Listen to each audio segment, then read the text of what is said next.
السلام عليكم ورحمة الله وبركاته.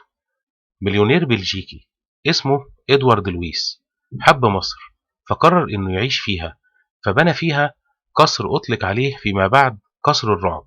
هنتكلم النهاردة عن قصر البارون.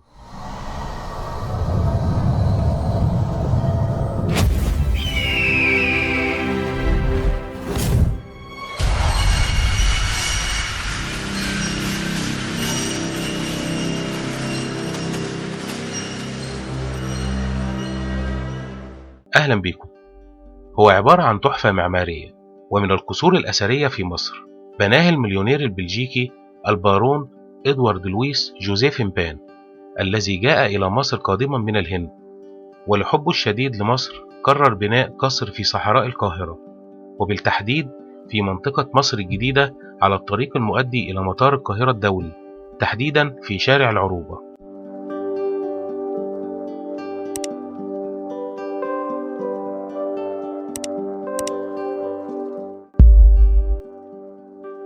إدوارد إمبان هو مهندس من أثرياء بلجيكا، ولد في 20 سبتمبر سنة 1852 ميلاديا، وفي عام 1907 منحه ملك بلجيكا لقب بارون تقديرا لمجهوداته في تمويل مستعمرات المملكة البلجيكية في ذلك الوقت.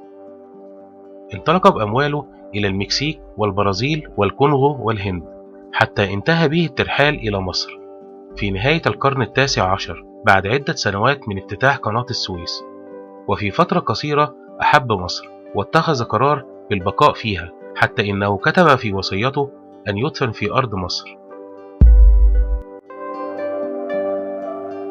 عند حضور البارون إمبان إلى مصر، عرض على الحكومة المصرية في ذلك الوقت فكرة إنشاء حي في صحراء شرق القاهرة، واختار لها اسم هليوبلس، أي مدينة الشمس.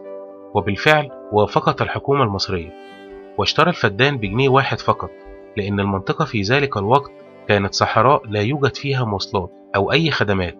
وبعدها اختار تصميم المهندس المعماري الفرنسي ألكسندر مارسيليو، وبالفعل بدأ بناء القصر في عام 1906 ميلاديا، وتم افتتاحه في عام 1911 بحضور سلطان مصر في ذلك الوقت حسين كامل، اللي لما شاف القصر ذهل وعرض على البارون إمبان إنه يشتري القصر، ولكن البارون رفض لأنه كان عايز يعيش في القصر. وبالفعل عاش في القصر هو وزوجته وأخته هيلانا، ومعهم أبنائهم جان ولويس وابنتهم آن. فكر إزاي يجذب الناس لمنطقته الجديدة هليوبلس، فجت فكرة إنشاء مترو من القاهرة إلى هليوبلس لتكون وسيلة مواصلات للناس. وبالفعل كلف مهندس بلجيكي بإنشاء خط مترو يربط منطقة هليوبلس بالقاهرة، وبعدها بدأ في إقامة المنازل بمساحات كبيرة تضم حدائق على الطراز البلجيكي، وبنى فندق ضخم وسماه فندق هليوبلس. هذا الفندق هو قصر الاتحادية الآن، اللي بتستخدمه الحكومة المصرية مقر رسمي لرئيس الجمهورية. وبنى كنيسة البازيليك والعديد من الشركات، وبنى مرفق للمياه والكهرباء والصرف الصحي. ومن كتر إلحاح سلطان مصر حسين كامل اللي كان عايز يشتري القصر، قفل القصر وسافر هو وأسرته إلى بلجيكا. وبعد وفاة السلطان حسين رجع البارون إلى مصر هو وأسرته، وعاش في القصر حتى توفى بمرض السرطان في بلجيكا عام 1929. وتنفيذا لوصيته تم نقل الجثمان إلى مصر في 22 يوليو عام 1929، وتم دفنه في كنيسة البازيليك في هليوبلس. وبعد وفاة البارون إمبان انتقلت ملكية القصر حتى وصلت إلى أحفاد البارون، وبعدها تعرض القصر للإهمال لسنوات طويلة. وفي عام 1954 تم بيع القصر بمحتوياته إلى محمد بهجت، وهو سوري الجنسية، ومحمد علي رضا سعودي الجنسية، مقابل 160 ألف جنيه مصري. وفي عام 1993 تم تسجيل القصر رسميا كأثر مصري، ولكن تم إهماله بعد ذلك. وفي عام 2005 اشترته وزارة الإسكان المصرية من ملاك القصر مقابل منحهم قطعة أرض بديلة في القاهرة الجديدة بقيمة 125 مليون جنيه مصري. وفي عام 2017 بدأت شركة المقاولون العرب بعمل دراسات لترميم وتطوير القصر بتكلفة قدرت 113.5 مليون جنيه مصري، وساهمت بلجيكا ب 16 مليون جنيه مصري. وتم افتتاح القصر في 29 يونيو 2020. بحضور رئيس الجمهورية عبد الفتاح السيسي.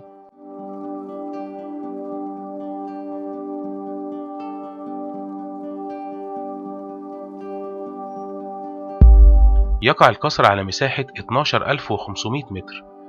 تم تصميمه الخارجي على شكل المعابد الهندوسية القديمة، وتصميمه الداخلي من فنون عصر النهضة الأوروبية بطريقة تجعل الشمس لا تغيب عن حجراته، بمعنى إن الشمس تدخل جميع حجراته. المساحة الداخلية للقصر صغيرة، فهو مكون من 7 حجرات موزعة على طابقين. الطابق الأول يضم صالة كبيرة و3 غرف، وعن طريق سلم مصنوع من الرخام ومحلى بتماثيل هندية صغيرة.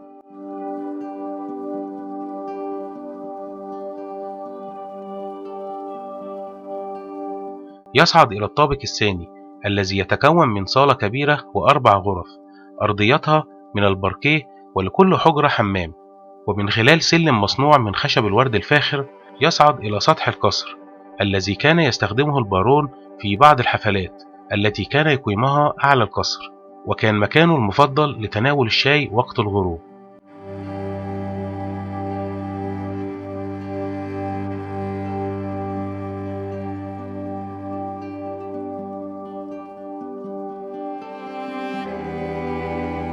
وعلى الجانب الأيسر للقصر برج كبير من 4 طوابق يربطهم سلم حلزوني، جوانبه الخشبية تتحلى بالرخام ومزينة بتماثيل هندية.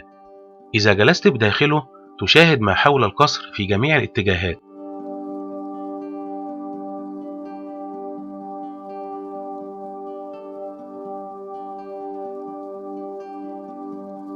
أما خارج القصر يوجد حديقة بها زهور ونباتات نادرة جدا، كما يضم القصر مجموعة من التماثيل والتحف النادرة.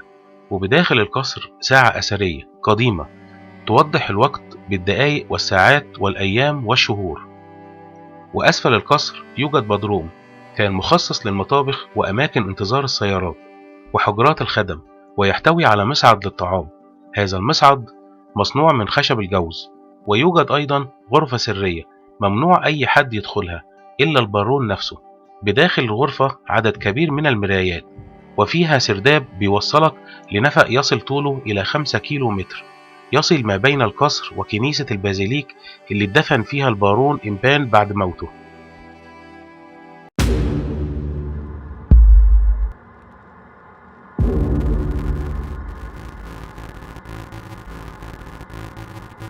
يقال إن البارون إمبان كان ليه بنت اسمها آن، اتصاحبت على بنت صديق البارون وكان اسمها سيلفيا، وكانوا أصحاب جدا. ولكن سيلفيا كانت بتمارس طقوس عبدة الشيطان والسحر الأسود، حتى إنها أهدت صديقتها آن لوحة مرسوم عليها صليب مقلوب، وعلقت آن اللوحة في غرفتها.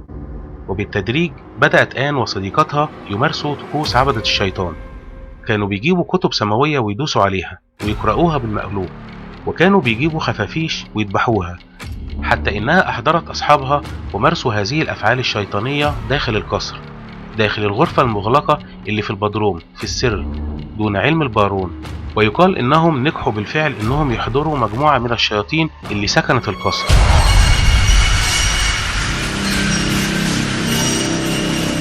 بدأت تحدث أشياء غريبة داخل القصر. بدأت عائلة البارون إمبان تتعرض لحوادث قتل غريبة. أولها إنهم وجدوا زوجة البارون إمبان مقتولة بسبب مصعد الطعام، وبعدها حادث قتل أخت البارون هيلانا، يقال إنها سقطت من نافذة غرفتها.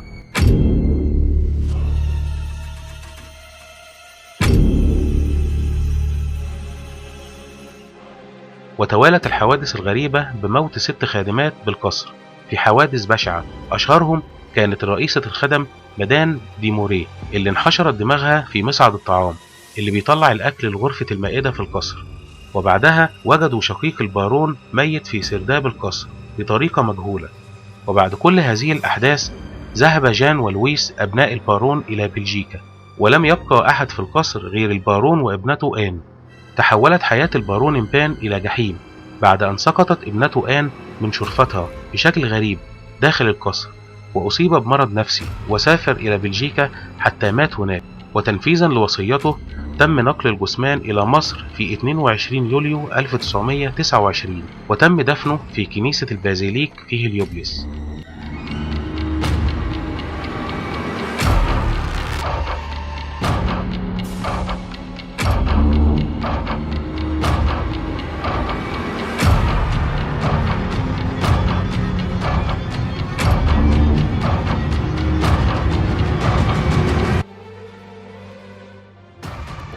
سكان المنطقة كانوا بيقولوا إنهم بيسمعوا صوت أساس بيتحرك داخل القصر، وكانوا بيسمعوا صوت صراخ وغناء داخل القصر.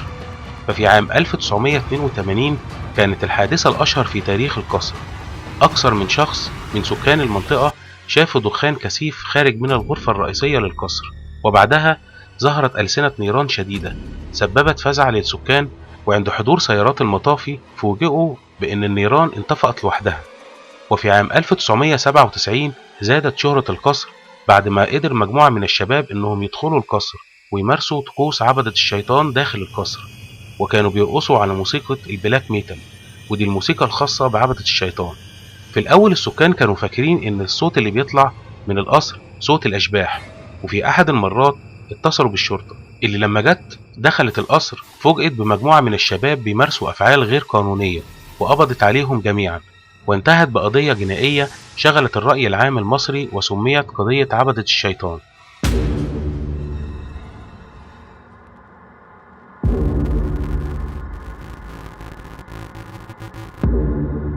دي كانت كل الآراء اللي اتقالت على قصر البارون.